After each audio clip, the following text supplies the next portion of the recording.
Our next story is OZZIE and HARRIET. The Adventures of OZZIE and HARRIET was an American television sitcom that aired on ABC from October 3rd, 1952 to April 23rd, 1966, and starred the real-life Nelson family. After its long run on the radio, the show was brought to television, where it continued its success, initially running simultaneously on both radio and TV. The radio show was launched on CBS October 1944. OZZIE was motivated to start his own family sitcom. During the first few years of the show, the roles of OZZIE's sons, David and Eric, and I never knew Ricky was actually Eric, were played by professional actors, since both were too young to work due to their age. 5 years after its premiere, when the show moved to NBC, the real David and Eric entered the show. And now here's our presentation of the OZZIE and HARRIET show, Exaggeration Troubles, originally broadcast September 1945.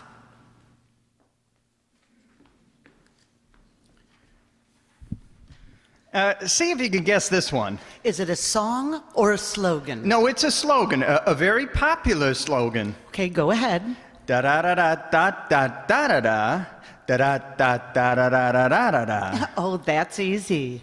America's finest silver plate is 1847 Rogers Brothers. Oh, you are just so smart. Sure.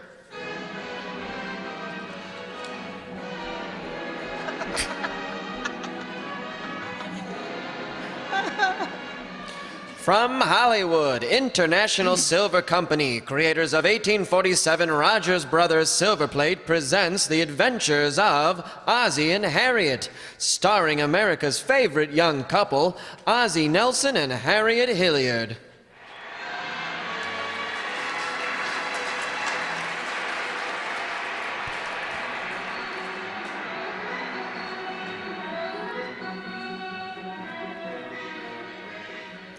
Well, folks, let's look in on the Nelson household at 1847 Rogers Road.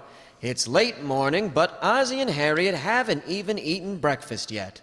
They were up quite late last night, and as we join them in the living room, they're discussing the events of the night before. Oh, gee, that was a wonderful party last night, wasn't it, Harriet? Yeah, it certainly was. Oh, and it amazes me what happens to you after one glass of beer. Now, just what is that supposed to mean? You trying to imply that one glass of beer made me, shall we say, a little hazy? We shall say it. Ah, it's ridiculous. After the party, I drove us home all right, didn't I? See what I mean? We're the ones who gave the party. I was just going along with the gag, Smarty. It was a very lovely party, and you know it. Have you called the insurance company yet? No, I haven't checked to see if there's any damages. Say, we certainly had a lot of interesting people here last night, didn't we? Yeah, I wonder who they were. A lot of them were complete strangers to me. Of course, I was busy most of the evening being the perfect host. Oh, yeah, you were the perfect host. Well, now why do you say it that way? I thought I was very attentive and very charming. I hope you noticed that I admired each and every woman's dress as she walked into the room. You admired every woman's dress, all right. In fact, you mortified that one woman completely. Well, how should I know she wasn't wearing a bustle? Oh, say, and speaking of being the perfect host, how about the time you helped me serve the sandwiches? I thought I served the sandwiches very well. Well, honey, there are certain things the guest takes for granted. You didn't have to keep saying, "They're free, they're free." Oh, don't be silly. Everybody knew I was only kidding.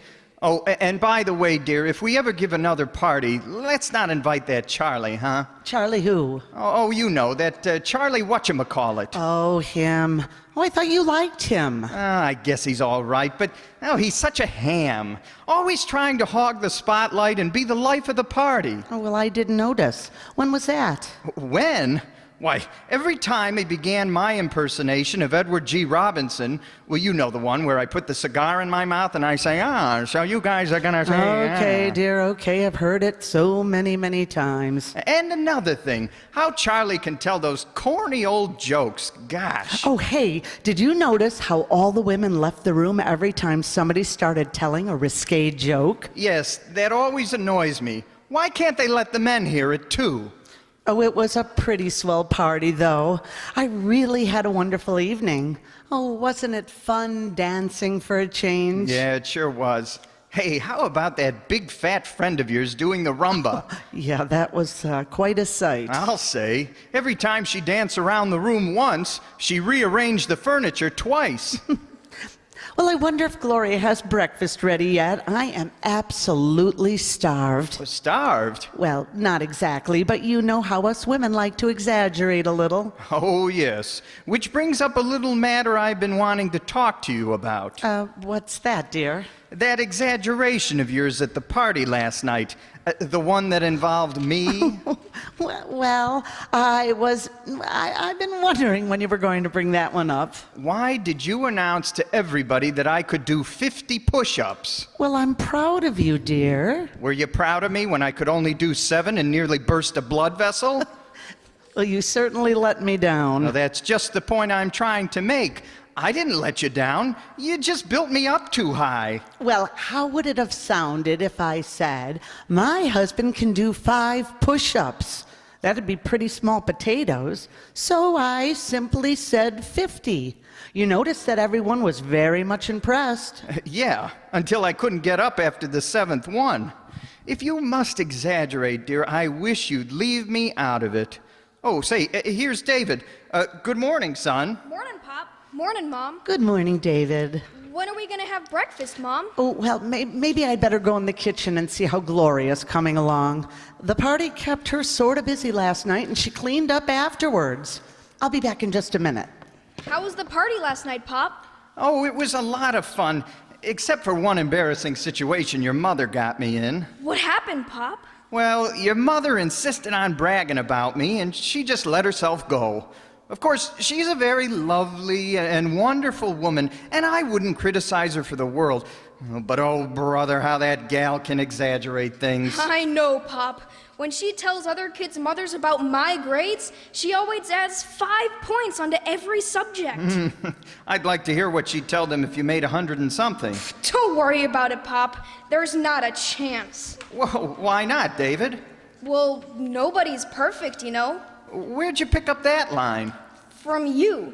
Oh, well, when you get older, son, you'll find out that women are the biggest problem in a man's life. They're so stubborn and obstinate, yet at the same time they're so changeable and confusing.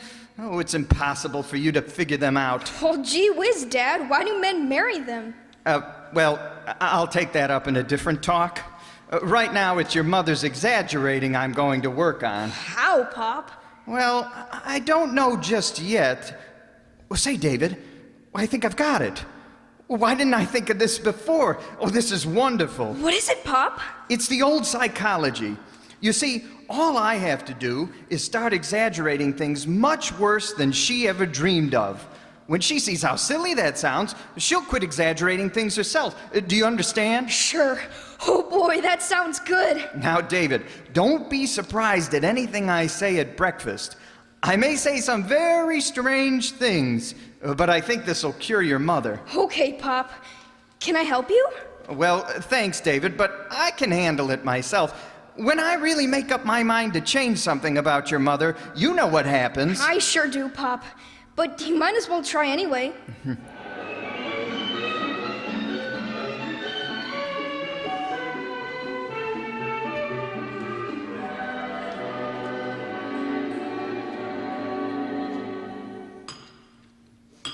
How's breakfast, dear? Oh, just fine. Oh, that's good.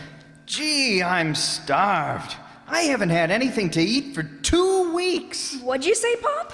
I said, I haven't had anything to eat for 2 weeks. Neither have I. What's the matter, dear? Oh, nothing. Now listen to this, David. Oh, Harriet, did I ever tell you about that fellow in my lodge? What about him? Well, do you know what he had for breakfast every morning? 135 eggs. Sunny side up? Harriet, when I say that a fellow eats 135 eggs every morning, isn't there a certain bet you'd like to make with me? Oh, of course. I'll bet he likes to eat eggs. Well, there's something else I'd like to mention. This fellow that eats the 135 eggs for breakfast, he also finishes off 50 quarts of milk, 10 loaves of bread, and 6 dozen wheat cakes. And a pickle. Another slice of bread, dear. Thank you. By the way, Harriet, I saw the strangest thing in the paper this morning. It's all about a boy with 2 heads. Oh, is that so? Another boy with 2 heads. There have been several cases like that lately. Well, this one is very unusual because one of his heads is smarter than the other. And this boy is in 4B and 4A at the same time. That's right. Half of him is in my class. A little more milk, dear? No thanks. I don't feel like eating anymore. Say, I wonder what happened to Gloria. Well, I don't know, dear, but if you finish breakfast, I'll call her. Gloria! Gloria! Did you call me, Mrs. Nelson? Yes, Gloria, I did. We have finished breakfast. Oh, I imagine you must be pretty tired after that party last night, huh? Oh, I don't mind. Just that one couple did keep me awake, though. Oh, who was that? After everyone else went home, there was one silly couple out on the porch, and they were mooning and cooing and talking mushy talk, and I just couldn't fall asleep. But Gloria, you can't hear anything on the porch from your room. Oh, you can if you lean out the window. Was there much food left over, Gloria? Well, let me see. There were 21 sandwiches. Oh, 21 sandwiches left over. Yes. And did you put them away? Well, I put away 11, but I couldn't eat another bite. Well, thanks to you, Gloria, everything at the party went smoothly. With the possible exception of those cocktails you mixed. Boy, they were really something. Oh, that's a wonderful drink, Mr. Nelson. I invented it myself. I call it the air pressure cocktail. The air pressure cocktail? One drink and you blow your top. So that's what it was. My boyfriend Elmer really knows how to make strong drinks. He once mixed a drink and all he took was one sip. And then he ran up to the wall and drew a great big picture of an automobile on it. Oh, isn't that ridiculous? Yes. And then I took a sip, jumped in, and drove home. Well, I better take this pile of dishes away. Oh, and before I go, I knew there was something I wanted to tell you. You know that drain in the sink that we've had so much trouble with? Yes. Well, there was something left in some of the glasses, and I poured them into the sink. It's not clogged anymore. I'll see you later. Harriet, did you hear that story Gloria told about the drink and the automobile? Oh, yes. I thought it was really funny. And you didn't think it was an exaggeration? What do you mean, Ozzie? Well, I simply mean that you've become so accustomed to exaggerations, dear, that you don't even notice them anymore. Now take that fantastic story I told you about a guy eating 135 eggs, 10 loaves of bread, 6 dozen wheat cakes, and 50 quarts of milk in one meal. It didn't even surprise you? Well, why should it surprise me? I've had your relatives over for dinner. Your Uncle Peter could eat that guy under the table and then eat the table right off of him. The last time your Uncle Peter had dinner here, you could reconstruct the skeleton of a cow from the bones left on his plate. Harriet, it just so happens that my Uncle Peter hasn't even got any teeth. Then I've got news for you. He gummed us out of 40 red ration points. Harriet, I'm merely trying to show you how foolish it is to exaggerate things. I know you don't mean any harm, but it's the little things, like the price of a dress, the age of a piece of antique furniture. Another thing I wanted... Oh, my goodness. Well, what's the matter, dear? Oh, gee, I almost forgot. The antique man is coming over this morning. Antique man? Harriet, you're not going to do the living room over again, are you? Well... But Harriet, I had a hard time wearing those chairs down so they'd fit me. Why, it would be like selling a part of me, a very important part of me. Well, I'm not sure I'm going to do it, honey. And even if I do, I'll be haggling for at least a month with the antique dealer. And maybe I'll change my mind. Oh, excuse me, will you, dear? But Harriet, I haven't finished. Oh, you don't mind eating alone now, do you? No, I mean about the exaggerating. Oh, that. I promise I will never do it again. Well, there's an exaggeration right there. I'm going to cure her of that exaggerating if it's the last thing I do. And there's a distinct possibility it will be the last thing I do.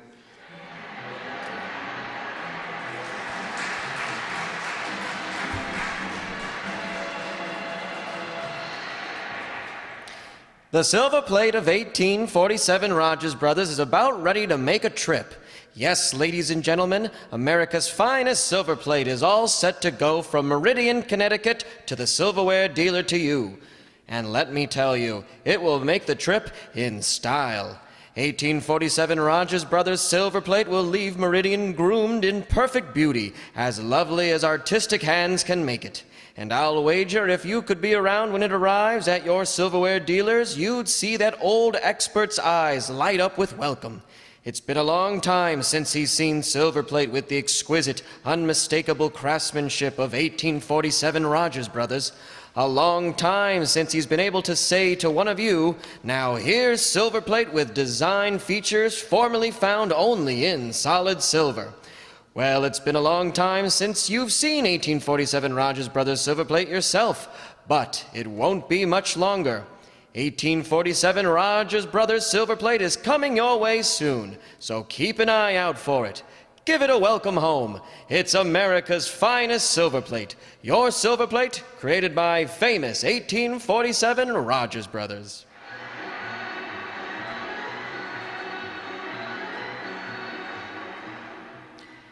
Well, Ozzie seems to have a problem on his hands, trying to figure out a way to cure Harriet of her tendency to exaggerate things. Right now, he's out on the front lawn thinking things over and hunting for devil grass when the Bobby Sox department from next door calls to him. Hello, Mr. Nelson. Oh, hello there, Emmy Lou. Well, how you doing with that devil grass? Pretty good. I wish that was my only problem. Oh, something serious? Well, no, not really, but it's something that might eventually prove embarrassing. Oh, could I be of any help? I've got $9 saved up from my allowance. Oh, well, thanks very much, but that's not what I meant this time. You see, I've been trying to prove something to Mrs. Nelson, and so far I've been completely unsuccessful. Well, what's it about? It's this business of exaggeration, Emmy Lou. Why do women exaggerate anyway? Women don't exaggerate, Mr. Nelson. They don't? No, it's just that after they get done telling the truth, they keep on talking. Yes, that does sound pretty reasonable, but I still don't understand it. Well, I'll try to explain it to you, Mr. Nelson. Now, suppose I'm introduced to some boy, and he's really an absolute goon. Do you imagine for one moment that I'm going to tell my girlfriends that I met a goon? Of course not. I tell them that I met the most divine man, an utterly handsome, simply super dreamboat. And then they think he's quite a guy, huh? Oh, no. Well, then they know he's a goon, or I wouldn't have said all that. Emmy Lou, you're gonna make some man a fine wife. You're confusing already. Let's get back to my problem. How am I going to stop Mrs. Nelson from exaggerating? Well, let's see now. Oh, I have an idea. You could, no, that wouldn't work. Say, how does this sound to you? You could, No, that wouldn't work. Say, maybe I And could... no, that wouldn't work either. It really is a problem, Mr. Nelson. Well, maybe I was on the right track before when I was exaggerating things to show her how silly it sounded. Well, that sounds like a good idea. I know, but it didn't work. Maybe I wasn't exaggerating the right things.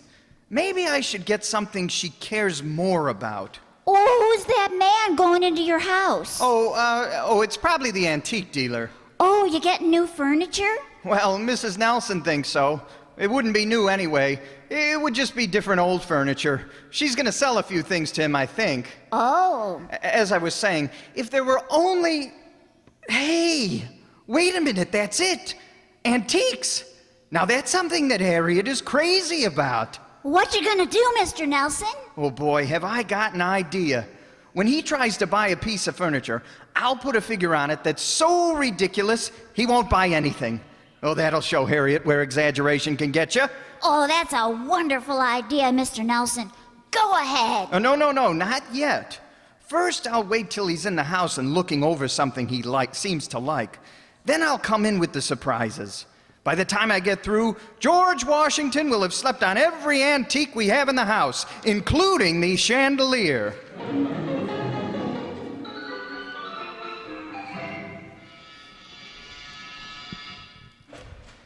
Mrs. Nelson?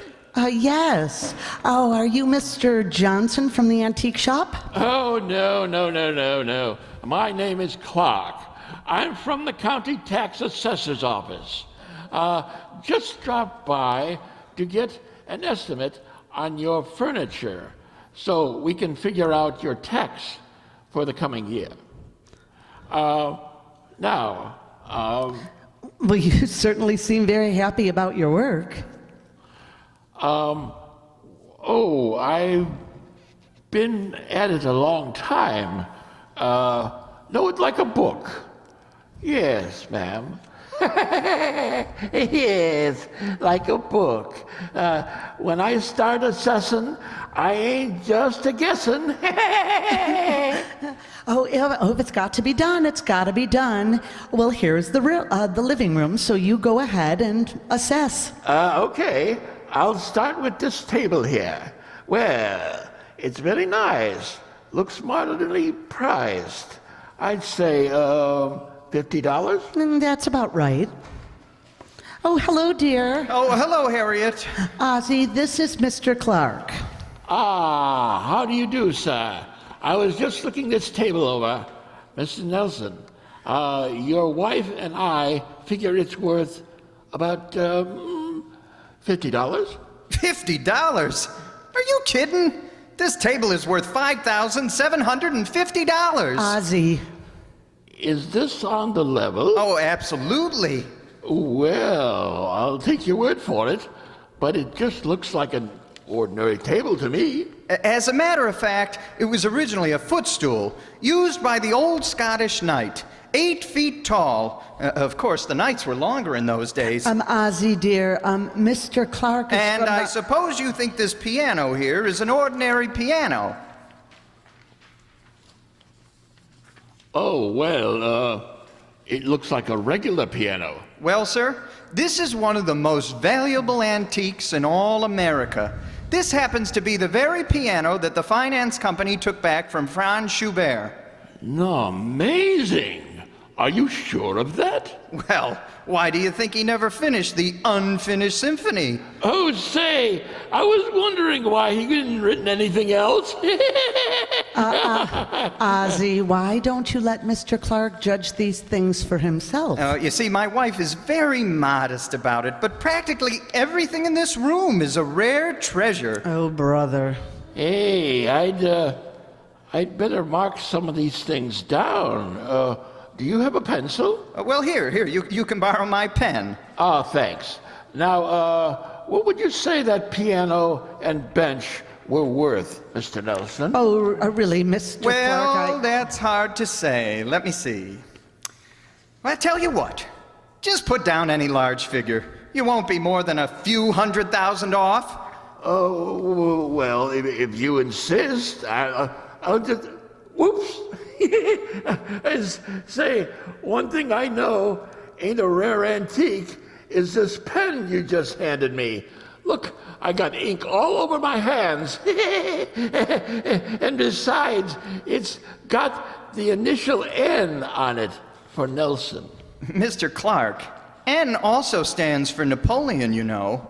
And it just so happens that that was Napoleon's favorite pen. You mean he got ink on his fingers too? Well, why do you think he kept his hand inside his coat all the time? Oh, my, say, Mrs. Nelson, oh, you haven't entered the conversation. I'm a little sorry I entered the room. Oh, she's very modest about all this. Well, so much for the antiques. Let's get down to the everyday stuff. Like, this floor lamp here. Oh, well, it is just a little... Mr. Clark, you have just succeeded not only in picking out one of the most valuable possessions in the house, you had picked out the most valuable. This floor lamp? That's right. This floor lamp, as you so casually put it, was once used by Julius Caesar. Oh, now wait a minute. Electricity wasn't even invented yet. Now do you see why it's so valuable?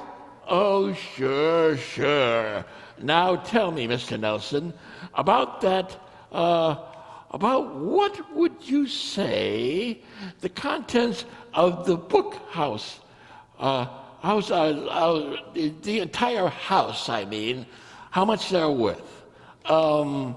Conservatively. Oh, I'd say, conservatively? $450,000. I give up. Well, thank you very much, Mr. Nelson. You've been most cooperative. It's been a pleasure, I'm sure, Mr. Clark. Mr. Nelson, before I go, may I say just one thing? Well, go right ahead.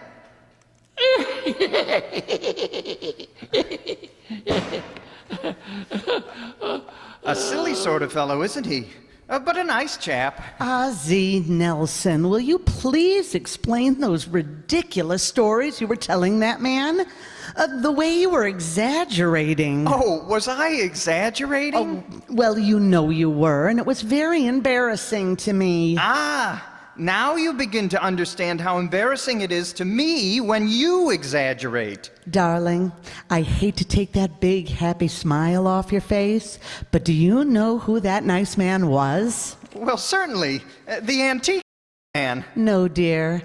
That was the assessor for our personal property tax, and this year's gonna be a honey. Oh, no. Oh, yes. Oh, go on. Tell me. I deserve it. Tell me what you think of me. I'm a dope. I'm a moron. Isn't that what you want to tell me? Oh, of course not, darling.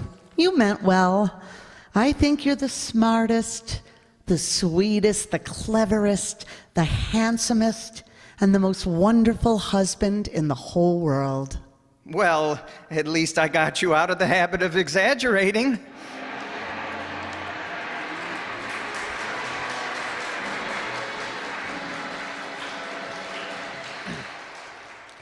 Ozzie and Harriet will be back in a moment.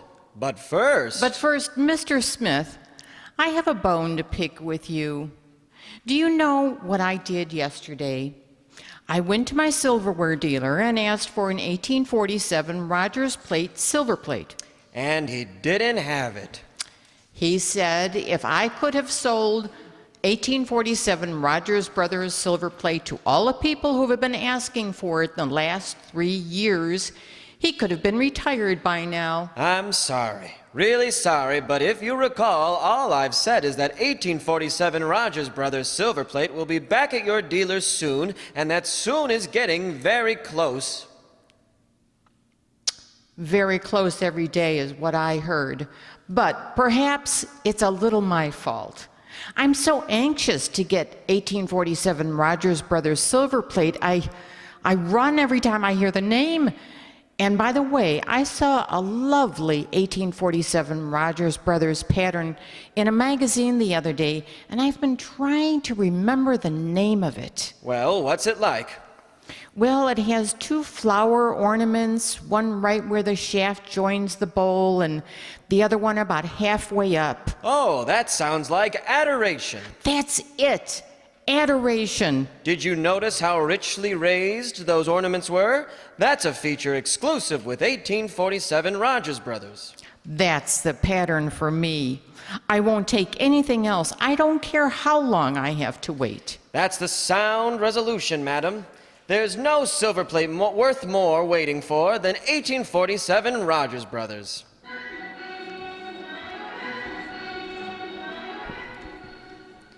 And now, back to Ozzie and Harriet. Oh, what's that paper you've got there, dear? It's a copy of our tax report. We owe exactly $152,740. Oh, and by the way, dear, from now on, you'd better wipe your shoes before you come into the house, because our living room alone is worth $500,000. Oh, golly. Well, I better get down to the tailor shop tonight. The tailor shop? For what? Well, from there you can dig the shortest tunnel under the bank on the corner. Oh, well, I guess you suffered long enough, honey. Get that prison pallor out of your face. Our tax bill is very small because Mr. Clark got the correct figures and it's all straightened out. Well, Harriet, that's wonderful. Marvelous. Well, how did it happen? Well, all the time you were telling Mr. Clark those ridiculous things about our furniture, Yeah? I was standing behind you making that certain wide use motion with my finger and my forehead indicating your mental development had been arrested rather prematurely. And then later, I phoned him to make sure. Well, that's swell, I guess. But, just what did you tell him? Well, you understand, dear, we were in a tough spot. Yes, I know. What did you tell him? And it wasn't an emergency like that. You have to think real fast, you know. I had to say something. Harriet, what did you tell the man? I told him your brain was the size of a peanut. There you go. Exaggerating again. That's right. International Silver Company, creators of 1847 Rogers Brothers Silver Plate, invites you to listen again next Sunday to The Adventures of Ozzie and Harriet, with songs by the King Sisters and music by Ozzie Nelson's orchestra. And don't forget, America's finest silver plate is 1847 Roger Brother. You're right, Harriet. America's finest silver plate is 1847 Rogers Brothers. This program originates in the Hollywood studios of the Columbia Broadcasting System and is also broadcast over the Trans-Canada Network of Canadian Broadcasting Corporation. The Adventures of Ozzie and Harriet will be transmitted to our men and women overseas by shortwave and through the worldwide facilities of the Armed Forces Radio Service. Appearing in support of Ozzie and Harriet were B. Benaderet, John Brown, Joel Davis, Louis Erickson. Original music was composed by Billy May. This is Vern Smith speaking. This is CBS, the Columbia Broadcasting System.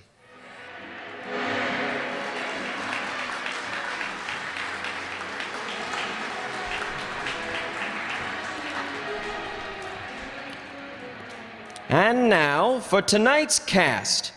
The part of Commercial Woman was played by our very own director, Kathy Juarez. Mr. Clark was played by Tom Duggan.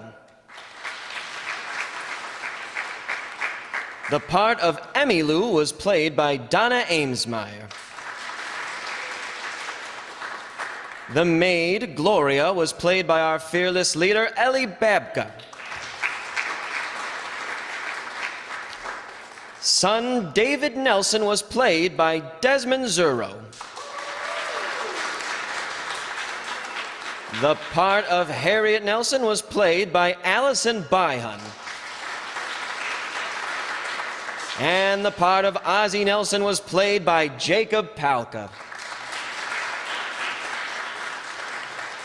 I was tonight's announcer, John Byhun. And round of applause for our sound effects and music, our wonderful Marty McNulty.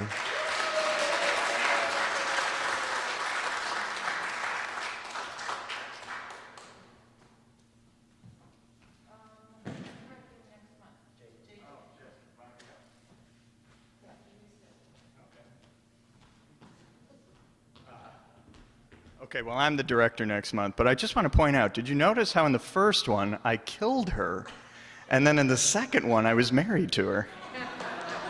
It should have been reversed. Yeah. So I'm the director next month for our final performance of this very unordinary year. And we have 2 comedies, because I figure why not go out laughing. So we're going to have an episode of Life with Luigi, and Luigi needs some dental work, and he gets nowhere with that. And then Fibber McGee and Molly is called Scrap Drive, and it's one of the World War II episodes during that time, and you're going to see all the favorite characters. So we're looking forward to doing that one and sharing a laugh with you in May, on May 21st, Friday at 7:30, same time, same place, same station. So we hope you'll join us, and hope you get your shot and bring some people with you next time, and thanks.